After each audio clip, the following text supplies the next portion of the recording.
Alright guys, so a quick video on the L step.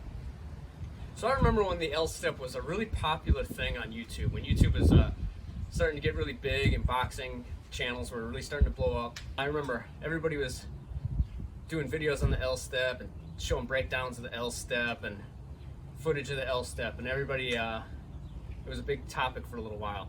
So the L step is just a quick little kind of evasive maneuver that just kind of gives you a little step out to a side, and it looks kind of cool.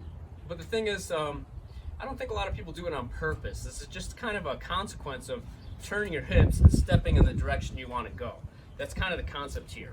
So you don't want to really be trying to do this on purpose. You can practice it. You know, practicing things like this are great for your footwork, great for your coordination. So the L step, the basic concept is you turn your hips in the direction you want to go, right? That's pretty good concept to have when you think about your steps. For the most part, you want to turn, your feet want to be pointed in the direction you want to go, right? So if I want to go this way, I would turn my hips and then walk that way. So that's basically the same kind of concept with this L step, but the reason the L step has that L shape is because typically from your stance, you know, you throw a combination, or maybe you just feint and your opponent attacks and you kind of pull back almost neutral, right?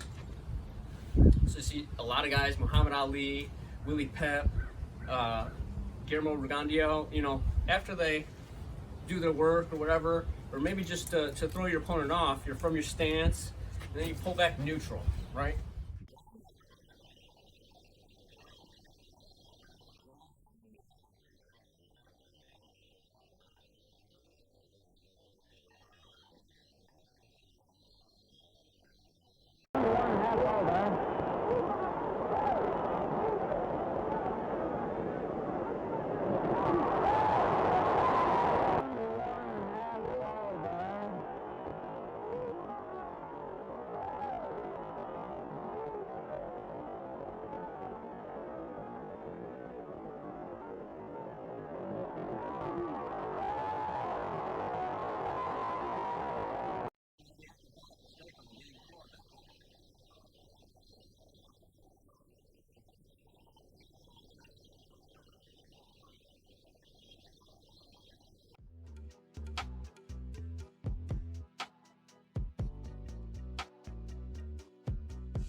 So that's a really good thing. It's a really cool concept because it gives you this kind of neutral stance where you got really good side-to-side mobility. You can step out in any direction from this neutral stance, right? You can throw punches from here. Like, it's a really cool thing that just gives you more options with your footwork, right? So again, you don't have to do this every time. You got to switch this up. You got to be unpredictable with it. But from your stance, you know, you throw your punch, or he throws a punch, and you pull back neutral. So you lean on the back foot. That will cause your lead foot to pull back. And then I want to go this way. I take a step in that direction and I kind of reset in that direction. So when you do it quickly, it's all from the hips, right? I'm not really thinking about my feet too much.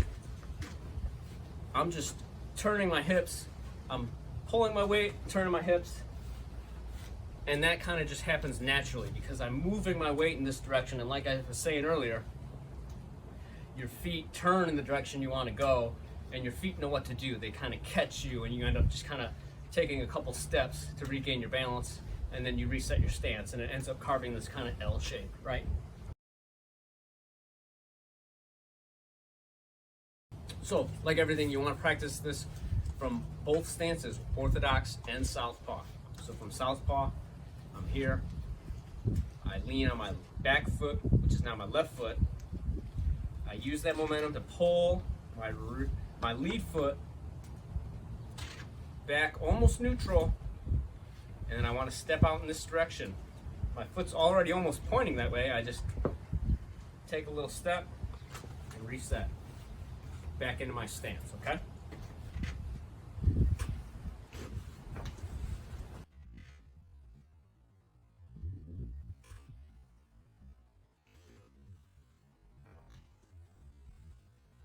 Okay, so here you are, you do some work, pull back, reset, okay?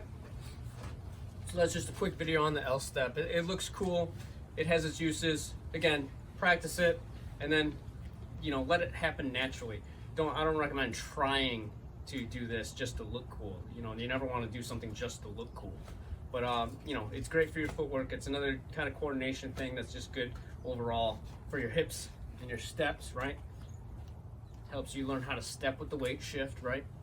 So try it out, practice it, and like the video, sub the channel. See you in the next one.